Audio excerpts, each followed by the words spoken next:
روزی میں برکت کے لیے ایک خاص میں آپ کو صورت بتانے کے لیے جا رہا ہوں جو قرآنی عمل ہے، قرآنی وظیفہ ہے۔ اگر آپ نے اس پر عمل کیا تو انشاءاللہ تبارک و تعالی آپ کے کاروبار میں، رزق میں اتنی برکتیں ہوں گی کہ جو آپ کے جائز مقاصد ہیں نا وہ انشاءاللہ تبارک و تعالی پورے ہو جائیں گے۔ اب آئیے گا حدیث پاک کی روشنی میں یہ عمل میں آپ کو بتانے کے لیے جا رہا ہوں۔ آپ نے نام سنا ہوگا اس سورت کا، سورہ واقعہ، جو کہ 27ویں پارے میں ہے، سورہ رحمان کے بعد میں ہے۔ اس سورت کی پہلے میں آپ کی خدمت میں فضیلت رکھ دوں، اس کے بعد اس کے کیا کیا فائدے ہیں وہ آپ کو بتاؤں گا۔ دیکھیے گا، حضرت عبداللہ، حدیث پاک کے اندر یہ موجود ہے، ابن کثیر اور شعب الایمان کے اندر یہ حدیث پاک ہے۔ حضرت عبداللہ ابن مسعود سے روایت ہے کہ نبی کریم صلی اللہ تعالی علیہ وسلم نے ارشاد فرمایا کہ جو شخص ہر رات سورہ واقعہ پڑھے گا اسے کبھی بھی فقر و فاقہ یعنی محتاجی نہیں آئے گی، وہ کبھی کسی کا محتاج نہیں رہے گا۔ ہر رات آپ کو یہ عمل کرنا ہے۔ یہ حدیث پاک کی روشنی میں آپ کو بتانے کے لیے جا رہا ہوں۔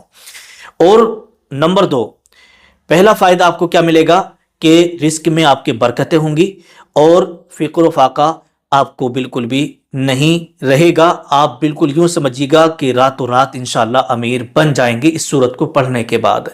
دوسرا فائدہ، دولت اور روزی میں اضافہ۔ یہ سورت خاص طور پر مال و دولت کی کشادگی اور معاشی تنگی کے خاتمے کے لیے بہت ہی مؤثر سمجھی جاتی ہے۔ بزرگان دین نے اسے سورہ غنا یعنی دولت والی سورت بھی کہا ہے۔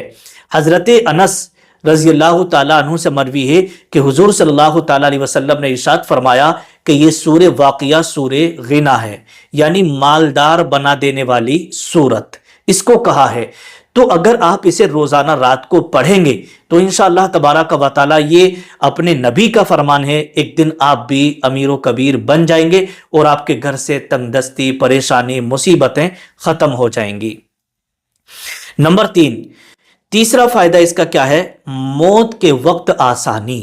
موت کے وقت آسانی، ایک تو آپ کو دولت ملے گی، لیکن اس کے پڑھنے سے موت کے وقت آسانی بھی آپ کو ملے گی۔ حدیث میں آتا ہے کہ جو شخص سورہ واقعہ کو پابندی سے پڑھے گا اللہ تعالیٰ اس کی روح قبض کرنے کے وقت آسانی فرمائے گا۔ جب اس کی حضرت اسرائیل علیہ السلام روح قبض کریں گے تو بڑی آسانی سے اس کی روح قبض ہو جائے گی، اسے پتہ بھی نہیں چلے گا۔ اور چوتھا فائدہ اس کا سورہ واقعہ پڑھنے کا یہ ہے کہ جنت کی بشارت یعنی جنت ملنے کی خوشخبری۔ اس صورت میں جنت کی نعمتوں اور قیامت کے مناظر کا بھی ذکر ہے۔ جب آپ اسے پڑھیں گے نا تو اس میں جنت کے جو منظر ہیں ان کا ذکر کیا گیا ہے۔ جو شخص اس کی تلاوت کرتا ہے وہ انعام یافتہ لوگوں میں شمار ہوتا ہے۔ اور پانچواں فائدہ اس صورت پڑھنے کا یہ ہے کہ دل کے اطمینان اور سکون کے لیے، یعنی بہت سارے لوگوں کا دل گھبراتا ہے، دل میں یوں سمجھیے گا کہ سکون ہی نہیں رہتا، ان کا دل گھبراتا رہتا ہے، تو ایسے لوگوں کے لیے یہ صورت بڑے فائدہ مند ہوگی۔ اگر کسی کو بے چینی، پریشانی یا خوف محسوس ہو تو سورہ واقعہ کی تلاوت سے دل کو سکون ملتا ہے۔ پڑھنے کا مسنون وقت کیا ہے، اس کے پڑھنے کا طریقہ کیا ہے وہ آپ ذرا سمجھ لیں۔ اس کے 3 طریقے کتاب کے اندر لکھے ہیں۔ پہلا طریقہ یہ ہے کہ روزانہ عشاء کی نماز کے بعد آپ پڑھیں۔ روزانہ عشاء کی نماز کے بعد 1 مرتبہ سورہ واقعہ پڑھنا یہ افضل ہے۔ اور دوسرا طریقہ یہ ہے کہ فجر کے بعد یا کسی بھی وقت آپ پڑھ سکتے ہیں۔ اور تیسرا، مسلسل پڑھنے سے زیادہ فوائد حاصل ہوتے ہیں۔ تو میرے پیارے اسلامی بھائیوں، اسلامی بہنوں، سورہ واقعہ پڑھنے کی فضیلت میں نے حدیث پاک کی روشنی میں آپ کی خدمت میں رکھی ہے۔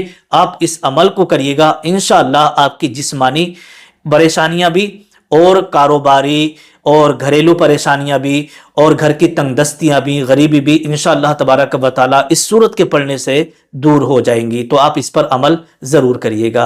السلام علیکم ورحمۃ اللہ وبرکاتہ۔